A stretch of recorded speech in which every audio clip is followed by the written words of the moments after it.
আমি এখানে দাঁড়িয়ে আপনাদের সামনে অন্য দল সম্পর্কে অন্যরকম কথা বলি, তাদের গীবত গাই, তাদের সম্পর্কে সমালোচনা করি, তাতে কি জনগণের কোনো লাভ হবে? জনগণের কোনো লাভ হবে না।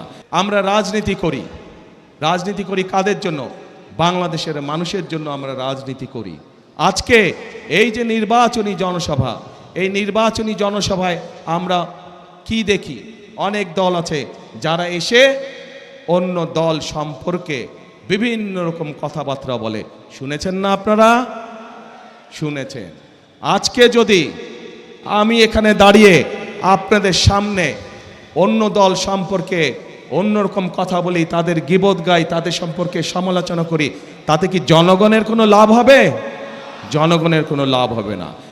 কারণ জনগণ তাকেই ভোট দিবে যারা জনগণের জন্য কাজ করবে, তাই তো? এবং জনগণের জন্য যদি কাজ করতে হয় তাহলে অবশ্যই একটি রাজনৈতিক দলের পরিকল্পনা থাকতে হবে, কিভাবে দেশ পরিচালনা করবে, কিভাবে কি কি কাজ করবে জনগণের জন্য, সেই পরিকল্পনাগুলো থাকতে হবে। অ্যান্টি স্লিপার টেকনোলজি ও সফট টেক্সচার টাইল, নরম ঘাসের স্পর্শ, সাপোর্ট গ্রাস ম্যাট, নান্দনিকতার ছোঁয়া।